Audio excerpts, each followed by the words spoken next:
उपमुख्यमंत्री एकनाथ शिंदे आज कारगिल दौऱ्यावर आहेत। कारगिल इथं आयोजित करण्यात आलेल्या मॅरेथॉनच्या उद्घाटनाकरता उपमुख्यमंत्री एकनाथ शिंदे कारगिलला जाणार आहेत। रेशन कार्ड ई-केवायसी साठी 30 जूनपर्यंत मुदत देण्यात आली आहे। अक्कलकोट तालुक्यामध्ये प्राधान्य कुटुंब योजना व अंत्योदय अन्न योजनेअंतर्गत एकूण 1,58,501 लाभार्थी असून यापैकी 1,41,302 लाभार्थ्यांनी ई-केवायसी केलं आहे।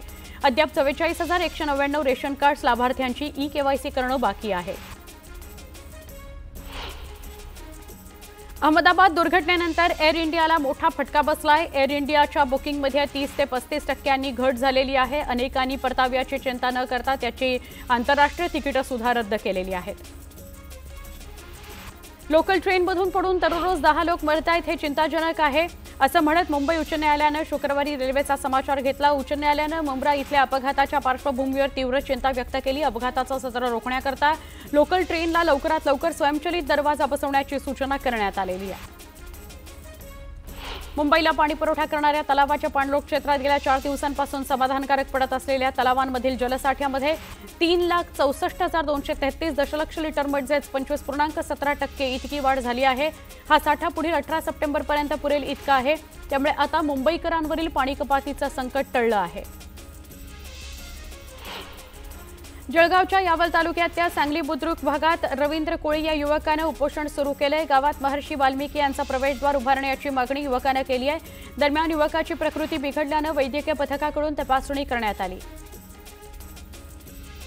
जळगाव जिल्ह्यातील चोपडा इथं बऱ्हाणपूर अंकलेश्वर महामार्गाची दुरवस्था झालेली आहे। महामार्गावर मोठमोठे खड्डे पडल्यानं वाहन चालक त्रस्त आहेत।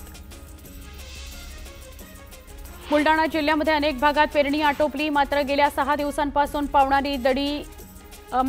पावसानं दडी मारल्यानं शेतकरी वर्ग चिंतेत आहे। ज्या शेतकऱ्याकडे पाण्याची व्यवस्था आहे त्यांनी आपल्या शेतात स्प्रिंकलर लावून उगवलेली पीक वाचवण्याकरता धडपड सुरू केलेली आहे। बुलडाण्यातील काँग्रेस नेते दिलीप सानंदा यांनी राष्ट्रवादी काँग्रेसमध्ये प्रवेश केला, मात्र काँग्रेस प्रेम कायम आहे। सानंदा यांनी राहुल गांधींना व्हॉट्सअप स्टेटसद्वारे वाढदिवसाच्या शुभेच्छा दिल्या, त्यामुळे ते मनानं काँग्रेसमध्येच असल्याची चर्चा आहे। प्रवाशांच्या सुरक्षेच्या दृष्टीने ठाणे रेल्वे स्थानकात ठिकठिकाणी लावण्यात आलेले सीसीटीव्ही कॅमेरे अपुरे पडतायत। ठाणे लोहमार्ग पोलिसांकडून मध्य रेल्वे प्रशासनाकडे गेल्या 1.5 ते 2 वर्षांपासून सातत्यानं अतिरिक्त कॅमेऱ्यांची मागणी करण्यात येते, मात्र ते प्रशासनाकडून याला अतिशय संथ गतीने प्रतिसाद मिळतोय। महाराष्ट्र नवनिर्माण सेनेसोबत युतीबाबत सकारात्मक असतानाही राज ठाकरे यांच्याकडून सकारात्मक प्रतिसाद मिळत नसल्याने शिवसेना उद्धव बाळासाहेब ठाकरे पक्षाचे प्रमुख उद्धव ठाकरे यांनी वेळ आल्यास सर्व जागांवर निवडणुका लढवण्याकरता तयार राहण्याच्या सूचना जिल्हा प्रमुख संपर्क प्रमुखांच्या बैठकीत दिल्या। महाराष्ट्र राज्य माध्यमिक आणि उच्च माध्यमिक शिक्षण मंडळाच्या 10वी-12वीच्या विद्यार्थ्यांचा उत्तरपत्रिकांचा पुनर्मूल्यांकन करण्याकडे कल वाढत आहे। राज्य मंडळाच्या आकडेवारीनुसार दोन्ही परीक्षांच्या निकालानंतर पुनर्मूल्यांकनासाठीच्या अर्जसंख्येमध्ये वाढ झाल्याचं दिसून येत आहे। पुणे शहरातील वाहतूक कोंडी सोडवण्याकरता रस्त्याचं रुंदीकरण केलं जाणार आहे। याकरता आवश्यक असलेल्या जागा ताब्यात घेण्याकरता तसंच शहराच्या विकासासाठी महत्त्वपूर्ण भूमिका बजावणारे प्रकल्प उभारण्याकरता आवश्यक भूसंपादन करण्याकरता महापालिकेने प्रयत्न सुरू केलेले आहेत।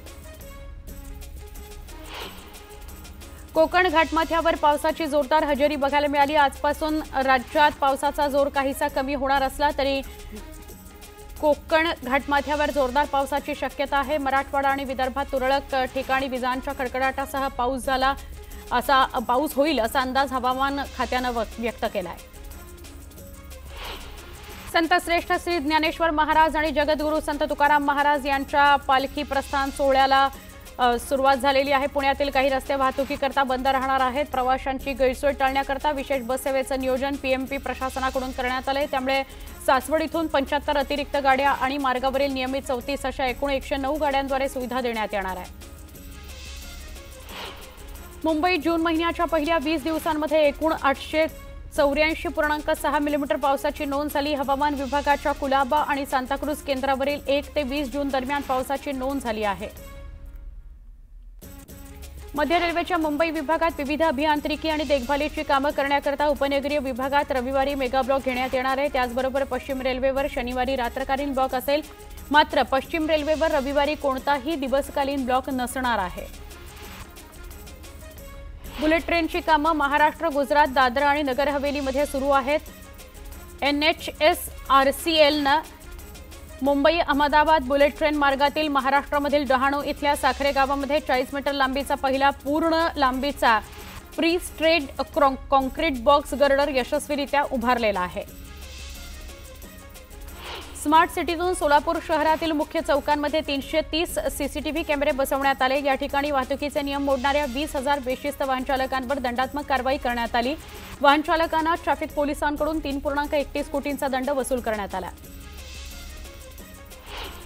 आषाढी वारीत लाखो वारकरी सहभागी होतात। या वारकऱ्यांना स्वच्छ आणि चांगले खाद्यपदार्थ मिळावेत याकरता अन्न आणि औषध प्रशासनानं मोहीम हाती घेतली आहे। पालखी मार्गावर खाद्यपदार्थ तपासणीसाठी पथकं तैनात करण्यात आली आहेत। ही पथकं रस्त्यांवरील खाद्यपदार्थांच्या गाड्या आणि हॉटेलांची तपासणी करत आहेत। इराणनं युद्धग्रस्त शहरांमध्ये अडकलेल्या भारतीय विद्यार्थ्यांच्या तातडीच्या सुटकेकरता आपले हवाई क्षेत्र विशेषतः भारतासाठी खुलं करण्याचा निर्णय घेतला आहे। इराणनं उचललेलं हे मोठं आणि धाडसी पाऊल भारतीय मुत्सद्देगिरीचा विजय मानला जातोय। ऑपरेशन सिंधू अंतर्गत काल किमान 1000 भारतीय विद्यार्थी दिल्लीमध्ये पोहोचण्याची शक्यता आहे।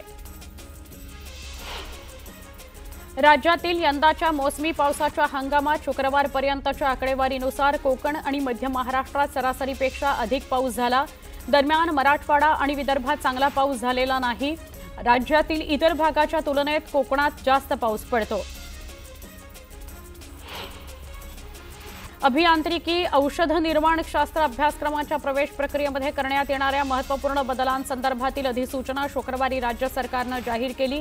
त्यामुळे या अभ्यासक्रमाकरता राबवण्यात येणाऱ्या प्रवेश प्रक्रियेचा मार्ग मोकळा झाला असून राज्य सामायिक प्रवेश प्रक्रिया परीक्षा कक्षाकडून लवकरच प्रवेश प्रक्रियेचं वेळापत्रक जाहीर होण्याची शक्यता वर्तवण्यात येते। अंधेरी विलेपार्ले पूर्व या परिसरामध्ये रविवारपासून कमी दाबानं पाणी पुरवठा होणार आहे। वेरावली जलाशयाच्या कार्यान्वित असलेल्या निगमवाहिनीखाली बोगदा खनन संयंत्राद्वारे खोदकाम करण्यात येणार आहे। त्यामुळे यावेळी कमी दाबानं पाणी पुरवठा होणार आहे। नीरा खोऱ्यातील धरण क्षेत्रात जोरदार पाऊस पडतो आहे। खोऱ्यातील वीर, भाटघर, नीरा, देवघर, गुंजवणी ते वाढ या धरणातील पाणीसाठ्यामध्ये झपाट्यानं वाढ होत असून खबरदारीचा उपाय। वीर धरणातून नीरा नदी 2000 क्युसेकनं पाण्याचा विसर्ग करण्यात आला आहे। सातारा जिल्ह्याच्या पश्चिम भागात पावसाचा जोर असून 24 तासात नवजा इथं सर्वाधिक 98 तर महाबळेश्वरला 94 मिलीमीटर पावसाची नोंद झाली आहे। तर कोयना धरण पाणीसाठ्यामध्ये 24 तासात जवळपास 4.5 टीएमसीनं वाढ झाली आहे। त्यामुळे धरणातील साठा 32 टीएमसीवर पोहोचला आहे। 2 दिवसांपासून गंगापूर धरण पाणलोट क्षेत्रात मुसळधार पाऊस सुरू असल्यानं गंगापूर धरणात एकाच दिवसात तब्बल 12% वाढ झाली आहे। धरण जवळपास 65% भरलं आहे। राज्यातील एप्रिल 2019 पूर्वी नोंदणी झालेल्या वाहनांवर उच्च सुरक्षा नोंदणी क्रमांक पाटी बसवणं बंधनकारक आहे। परंतु आता 15 ऑगस्ट नंतर HSRP नसलेल्या वाहनांवर दंडात्मक कारवाई करण्यात येणार असल्याचं पत्रक परिवहन विभागानं जारी केलंय। राज्य सामायिक प्रवेश परीक्षा कक्षानं 3 वर्ष LLB अभ्यासक्रमाचा निकाल शुक्रवारी जाहीर केला असून त्यात 5 जणांना 100 पर्सेंटाईल गुण मिळाले आहेत। गणेश चौधरी, सोमनाथ सुधांशु, श्रीहरी प्रभू, स्वप्नील सिंग आणि तन्मय चिंडालिया यांना 100 पर्सेंटाईल गुण मिळाले आहेत। एअर इंडियाने देखभाल आणि अन्य तांत्रिक कारणांमुळे शुक्रवारी विमानांची 8 उड्डाणं रद्द केली असून त्यामध्ये 4 आंतरराष्ट्रीय सेवांचा समावेश आहे अशी माहिती कंपनीनं दिली। प्रवाशांकरता पर्यायी व्यवस्था करण्यात आल्याचं तसंच उड्डाण रद्द झालेल्या प्रवाशांना तिकिटाचा पूर्ण परतावाही दिला जात आहे। श्री विठ्ठल रुक्मिणी मंदिर समितीनं भाविकांच्या मागणीनुसार आणि सद्यस्थितीचा विचार करून टोकन आधारित दर्शन संख्येत 600 टोकन पासेसची शुक्रवारपासून वाढ करण्यात आली। यामुळे आता दररोज 1800 भाविकांना टोकन पास घेऊन पांडुरंगाचं दर्शन घेता येणार आहे।